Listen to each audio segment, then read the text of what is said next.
Bonjour à tous. L'analyse du cas qu'on vous présente aujourd'hui repose sur un nouveau médicament d'ordonnance qui n'existe nulle part ailleurs sur le marché pharmaceutique, soit le Methadicol. Pour vous mettre en contexte, la compagnie pharmaceutique américaine Cambridge Sciences Pharmaceuticals, dont on va utiliser l'abréviation CSP pour le reste de l'analyse, a créé un produit novateur qui aidera messieurs et mesdames à perdre du poids sans faire aucun effort. Il est à noter que pour la prise du médicament soit jugé efficace, il doit être pris une fois par jour à la même heure pendant 12 semaines et il n'est pas couvert par les assurances. Présentement, il y a une épidémie d'obésité aux États-Unis. 65% des femmes et des hommes de tous les statuts socio-économiques aux États-Unis sont considérés obèses et cela préoccupe les instances fédérales. D'autant plus que le taux de croissance nationale de l'obésité va augmenter d'année en année. Pour l'instant, les médicaments sous ordonnance disponibles visent seulement les personnes avec des IMC plus grands que 30.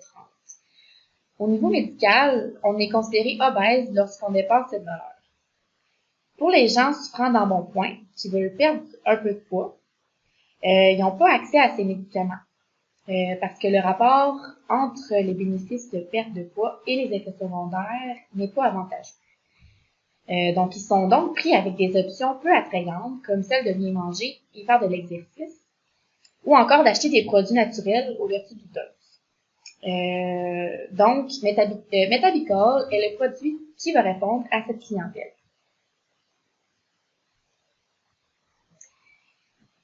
Ce tableau résume les principaux points qu'on vient de mentionner jusqu'à maintenant. Donc, on ne va pas vous faire une lecture complète au risque de se répéter. On va plutôt expliquer certains des points qui peuvent soulever des questions comme au niveau des menaces, ces éléments incontrôlables par la compagnie. On peut parler de la réglementation sévère du FDA qui exige que l'entreprise soit exemplaire et qui se réserve le droit de retirer le produit des tablettes en pharmacie à n'importe quel moment. Donc, pour résumer, si la FDA retire le produit, la perte pour l'entreprise se traduit en milliards. Une autre des menaces possibles est l'arrivée d'un produit similaire par une autre compagnie pharmaceutique qui risque de modifier beaucoup le travail de prévision qui sera fait en termes de profit. Pour ce qui est des forces, on peut noter que la mise en marché du produit sera réalisée par un capital humain avec une expérience considérable dans ce domaine, étant donné que le CSP a déjà mis sur le marché d'autres médicaments d'ordonnance. Aussi, le CSP étant une compagnie pharmaceutique, elle peut se permettre d'investir plusieurs millions en marketing, ce que certaines compagnies de produits naturels ne peuvent pas. Ensuite, il y a d'importantes barrières à l'entrée pour la concurrence, c'est-à-dire que les dépenses astronomiques en recherche et développement peuvent décourager la compétition à investir. C'est une opportunité en soi pour le CSP de pouvoir garder le monopole sur ce produit pendant un certain temps jusqu'à ce qu'il y ait des versions génériques du produit. Maintenant, au niveau des faiblesses, on peut noter que Methadicol est un produit qui, certes, a peu d'effets secondaires, mais certains peuvent se découvrir avec le temps, comme des contre-indications avec la prise de d'autres médicaments, par exemple, si on combine le Methadicol et une pilule contraceptive X et que ça ne fonctionne pas. Finalement, le CSP a une faiblesse au niveau de ses dépenses en recherche et développement. Parce que si on compare avec les options non pharmaceutiques, comme les produits naturels, il peut arriver un cas où une compagnie de produits naturels fabrique un produit autant efficace que Methadicol sans avoir à dépenser une somme exorbitante. Bref, ça va coûter plus cher à CSP pour arriver peut-être à un même résultat. Maintenant, pour ce qui est de la clientèle cible, les responsables marketing de la compagnie CSP ont déterminé une clientèle cible après avoir fait l'analyse du contexte qu'on vient de vous présenter. Donc, ils ont ciblé les femmes âgées entre 35 et 65 ans possédant un niveau d'éducation universitaire qui semble un bon point. Les responsables marketing ont jugé que ce segment cible était davantage porté à utiliser Methadicol parce qu'elles sont plus conscientisées sur les effets négatifs de l'embonpoint sur la santé. Et ces personnes doivent être déjà à la recherche de solutions pour perdre du poids et doivent aussi être prêtes à adopter une saine alimentation afin d'éviter les effets secondaires du produit.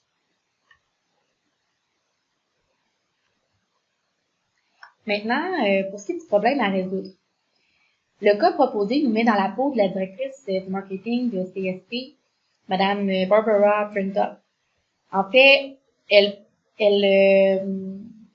va prendre les décisions par rapport à la taille de paquet optimale pour son produit et aussi par rapport à la stratégie de prix qui sera la plus rentable pour la compagnie.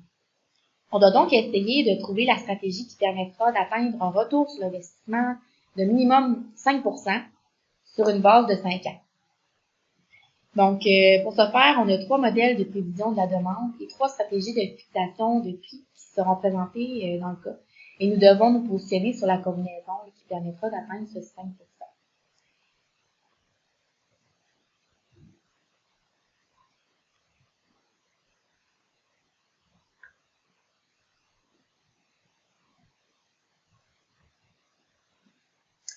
La compagnie CSP a évalué que le format en boîte de 4 semaines est celui qui va attirer le plus de clients à essayer le produit compte tenu que ça diminue le risque à l'achat pour le consommateur. En effet, si le produit ne convient pas, le client n'a pas perdu l'argent dépensé pour se procurer l'ensemble du traitement.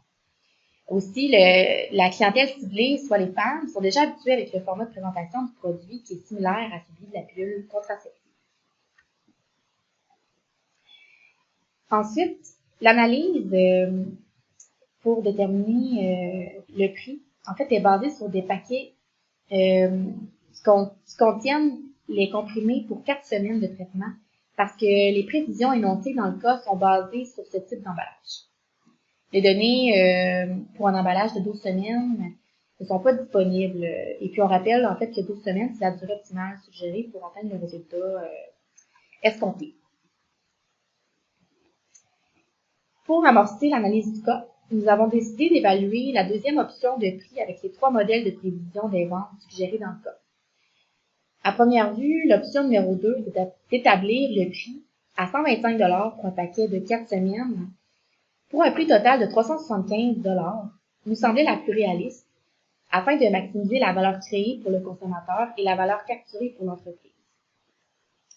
De plus, l'évaluation de ce prix avec les différents modèles de prévision permettait de rapidement savoir si un prix inférieur était envisageable ou si un prix supérieur était nécessaire pour obtenir les objectifs de retour sur l'investissement de minimum 5%. Dans la prochaine section, nous vous présenterons notre démarche complète de prévision de la demande qui est établie en fonction des 3 modèles présentés dans le cas. Vous trouverez à titre de référence toutes les valeurs que nous avons calculées pour établir la prévision du retour sur l'investissement si le prix était fixé à 125 $ par paquet de 4 semaines, ce qui correspond à l'option 2. On va accorder plus d'importance au tableau de retour sur l'investissement. Et puis, selon les résultats obtenus, nous avons également calculé le retour sur l'investissement en fonction d'autres prix pour évaluer les autres options. Donc, premièrement, juste pour vous montrer le tableau de ventilation des dépenses en marketing. Donc, on inclut ces dépenses-là ainsi qu'un montant en recherche et développement de 400 millions de dollars dans nos calculs. Voici un tableau qui résume les différentes caractéristiques des 3 modèles de prévision des ventes suggérées dans le cas pour fin de référence. Maintenant, pour ce qui est du prévision du potentiel de consommation pour le modèle de prévision numéro 1, en utilisant la première option, la prévision de la demande, on obtiendra la première année un potentiel de consommation de 470 000 consommateurs qui augmenterait pour atteindre 1 410 000 consommateurs 5 ans plus tard. Maintenant, pour ce qui est des ventes, avec le modèle de prévision de 60-20, en fait, si après 1 mois, 60% des consommateurs achèteront le produit à nouveau et après 2 mois, 20% aussi achèteront le produit pour une troisième fois. On va atteindre une vente totale de 2 430 000 paquets après 5 ans. Donc, avec ces informations, si cette prévision se concrétise, le retour sur l'investissement sera encore négatif dans 5 ans, soit moins 9,86%. on n'atteindrait pas l'objectif visé qui était d'obtenir un retour sur l'investissement de 5%. Par contre, le retour sur investissement sera aussi négatif après 5 ans si le prix fixé est inférieur à 125 $ par paquet de 4 semaines. Maintenant, pour le modèle de prévision numéro 2, en utilisant la deuxième option de la prévision de la demande, on obtiendrait la première année un potentiel de consommation de 1 080 000 consommateurs, qui augmenterait pour atteindre 3 230 000 consommateurs 5 ans plus tard. Avec le modèle de prévision de 60-20, comme expliqué tout à l'heure, on va atteindre une vente totale de 5 550 000 paquets après 5 ans.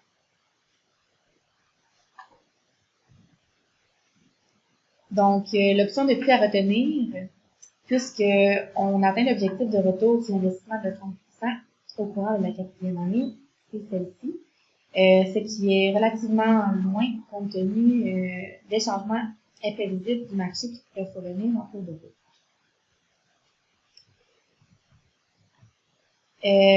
Maintenant, on voudrait quand même vous démontrer qu'on a fait l'exercice avec l'option de prix numéro 3.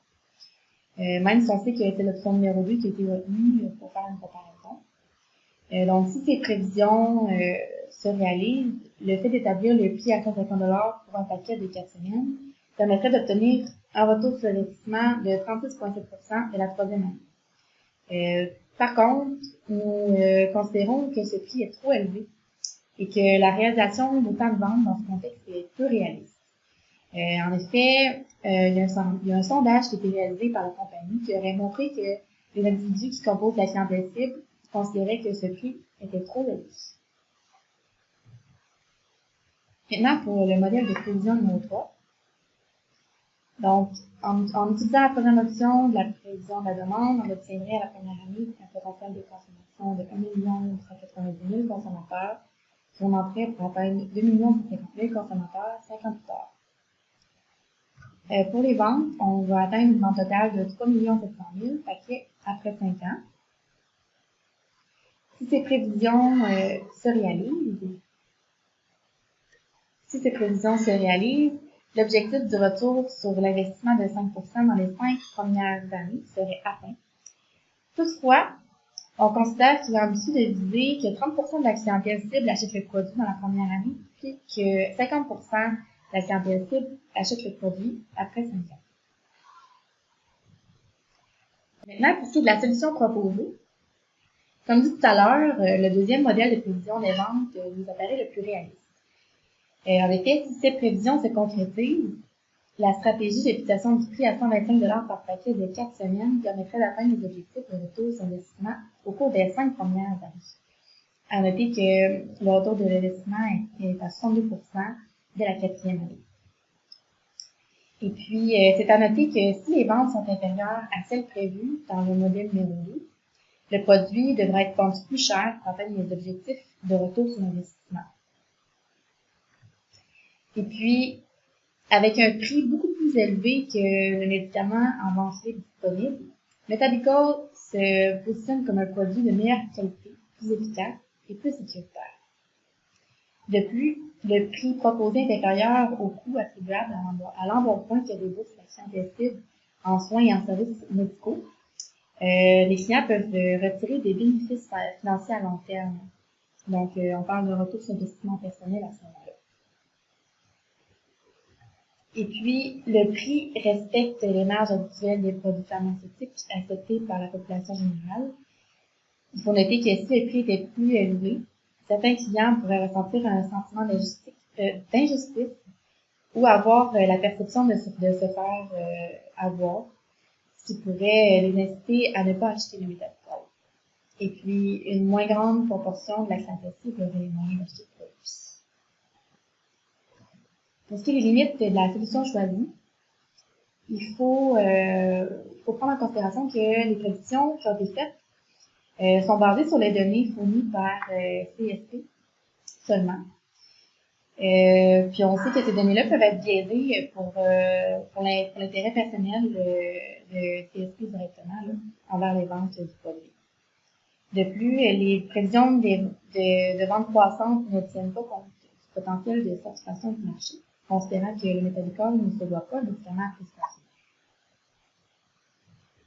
Les prévisions sont faites sur 5 ans sans égard au fait que le marché n'est pas statique, mais plutôt en fluctuation continuelle.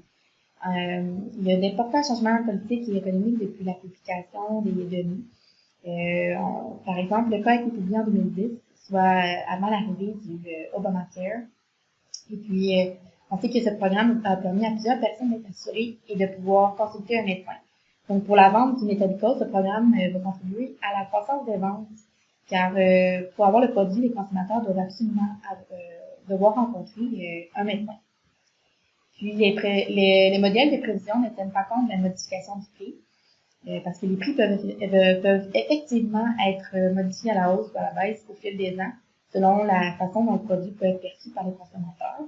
Puis on peut aussi supposer que si le prix est trop bas, certains consommateurs vont percevoir négativement l'efficacité du produit, car il paie déjà un montant similaire pour une autre alternative. Maintenant, pour ce qui est des alternatives proposées,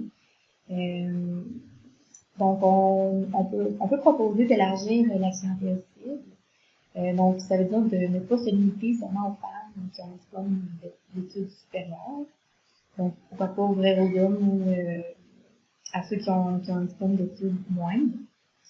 Ensuite, fixer un taux de saturation du marché et prévoir une décroissance éventuelle des ventes. Pour ce qui est de l'option de vente, on pourrait proposer un paquet de 12 semaines à un taux préférentiel au lieu de vendre le paquet de 4 semaines. Puis, on a aussi noté qu'on pourrait cibler les assureurs, donc ce qui pourrait inciter à inclure les médications pour la perte de poids dans leur couverture. Alors, sans plus tarder, nous vous laissons les questions pour discuter sur le forum. Alors, ça va être à votre tour de pouvoir analyser le cas. Alors, nous vous souhaitons bonne chance.